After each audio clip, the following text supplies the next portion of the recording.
Namaste, good afternoon.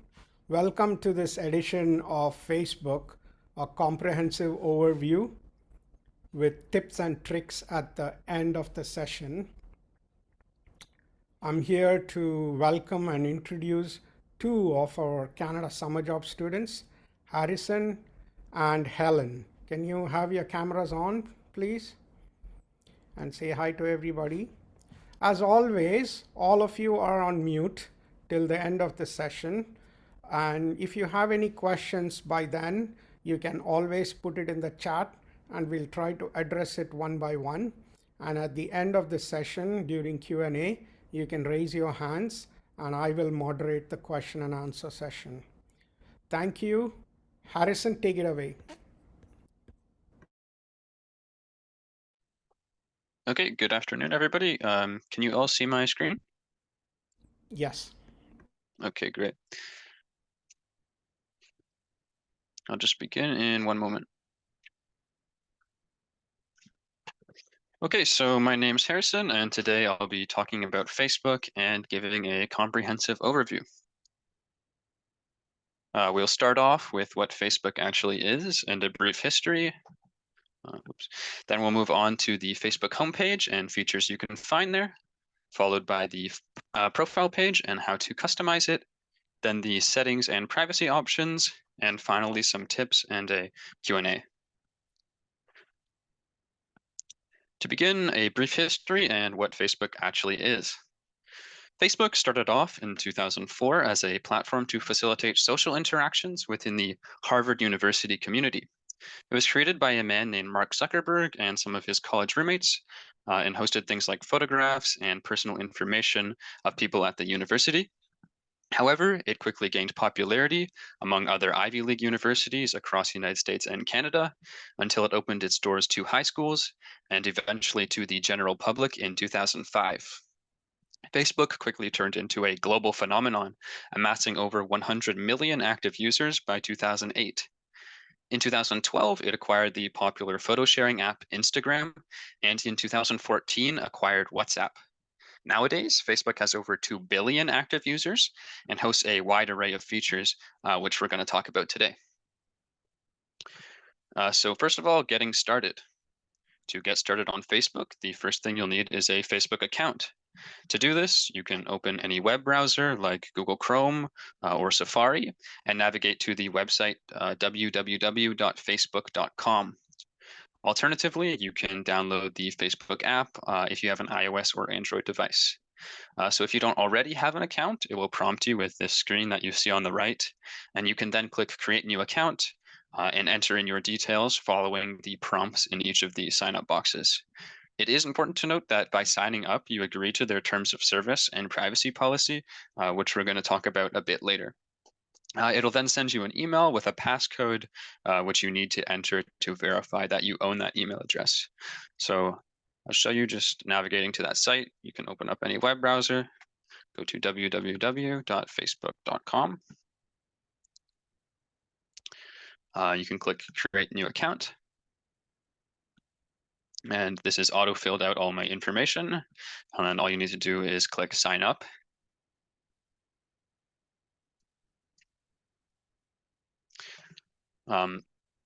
So after confirming your email with the passcode, you'll be brought to the Facebook homepage, which can be a little bit overwhelming at first.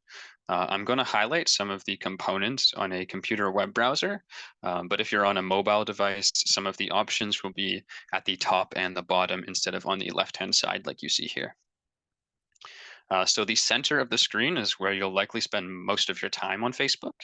It contains the ability to view stories, which are images and text that disappear after 24 hours. Reels, which is exclusively short form video content. Think things like under 2 minutes. If you've used TikTok before, it's pretty similar. And then there is Rooms, which is a video and audio calling service similar to Zoom. Then there is a section to create a Facebook post. You can type into the bar to post text or start a live video, attach photos, or attach a feeling/activity. The very first time you make a post, it will ask you to select an audience, which controls which type of users can see the post. For example, only your Facebook friends or anyone on or off Facebook. Additionally, you can tag your friends in a post, add a GIF, which are short looping videos, or you can share your location. So I'll show you what it looks like to make a post quickly on Facebook. If everyone can see the page I just opened, should say a create post. Yes. Okay, great. So here, I just came to the Facebook page. In this section, it says, "What's on your mind?" You can click here. So open up a dialog. So I can add some text. I can say, "Hello, everyone." If I want to, down here, I can add things to my post, like photo/video. I can tag people. So you can search for your friends or pages, say the Sachets page. You can attach a feeling/activity, which are just like emotions. Check-in is to tag your location, and these GIF GIFs are just short looping videos. If you want, you can also style your post by clicking this little color wheel in the bottom left. This will bring up a bunch of options, so you can add a color, a gradient, a pattern, and so on. Then when you're ready to make your post, you just hit post at the bottom, and this will publish your content to Facebook. You can see it's added to the feed there.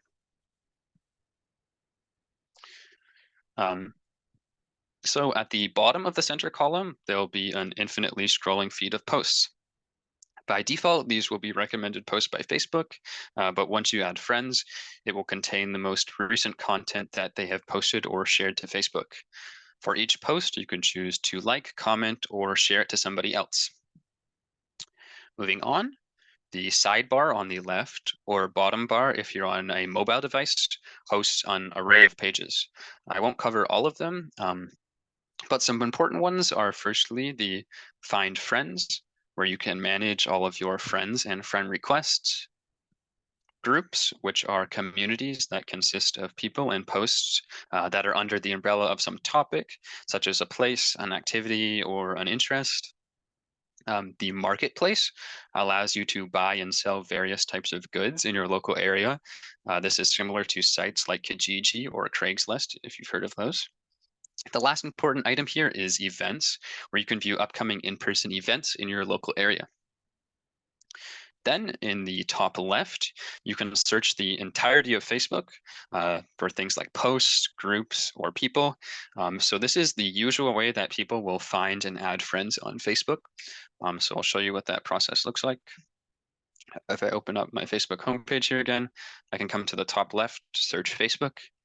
Say I want to look for the Sachets account. Just type in Sachets, hit enter. And here you can see pages, Sachets. There's different groups, which are not always entirely related. And there's going to be, again, an infinite feed of posts. So say you want to find your friend, say Sachets was my friend, you go click on their profile, and you can add them. Harrison, I think we can't see it. Oh, 1 second. I can see search Facebook. That's it. Can you see this? You had to click on it, I guess. We can still see your presentation, not the page. Okay, 1 moment.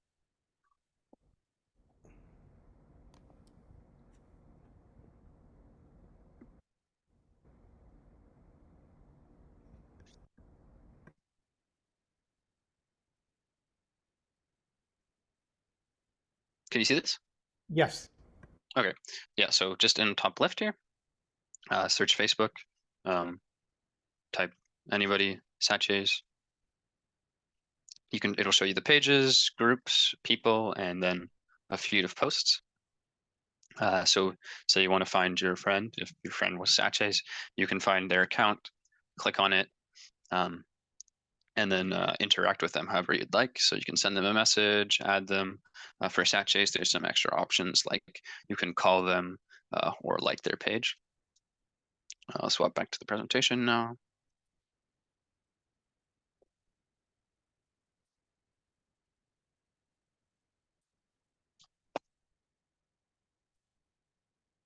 Okay.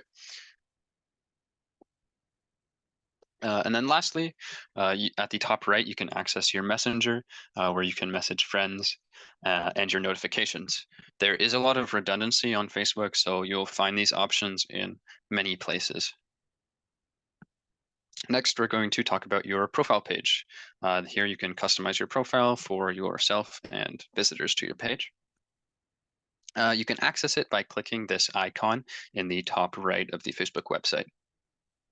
On your profile, you'll see a profile picture, a cover photo, posts, a biography, an about section, and there are various ways to filter the content that you've posted to Facebook. Inside the About section, you can add personal details such as work and education, contact information, family, relationships, and more. You'll also be prompted to add an intro consisting of a bio, details, hobbies, and any featured content that people will see when they visit your Facebook profile. You can edit your profile picture, cover photo, intro, hobbies, and featured posts by clicking the Edit Profile button in the top right, just under the cover photo. So the last thing I'll cover today is the account and privacy settings, which is commonly overlooked but very important. To access these settings, you can click your Facebook profile picture in the top right, and then click on the button that says Settings and Privacy. The first thing you'll see when you click that is your Facebook information.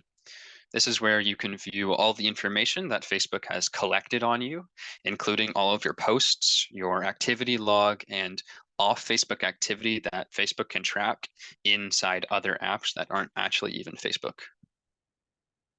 The next very important settings page here is privacy. This page lets you control how public your profile and content is, along with who is allowed to find your account and message you. You can also fine tune various other settings within this page, which I can cover if you have any specific questions.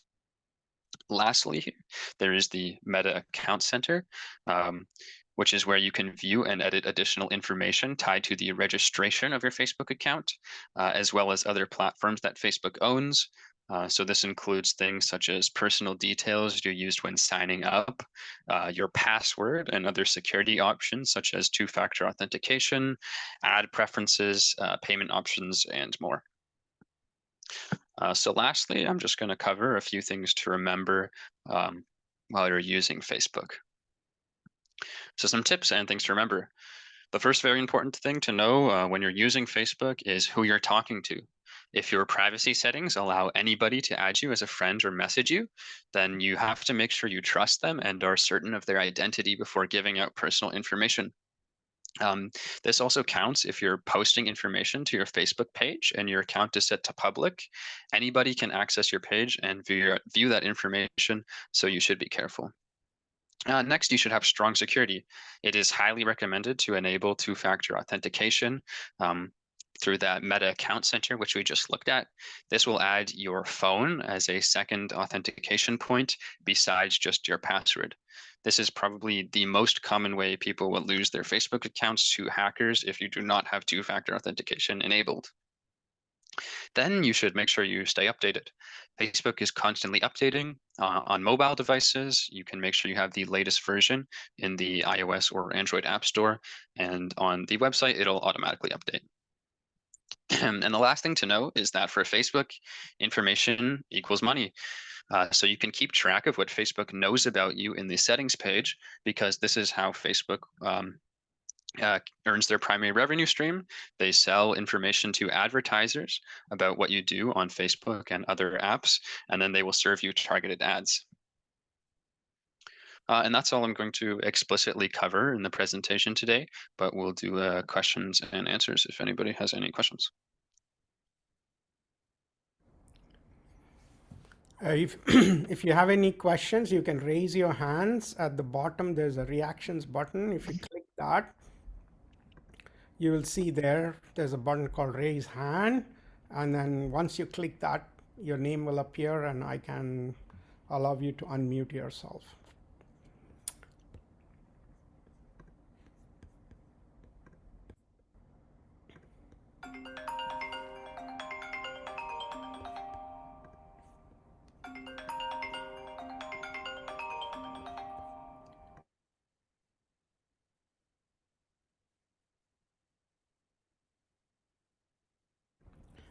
Okay, I'm gonna stop recording.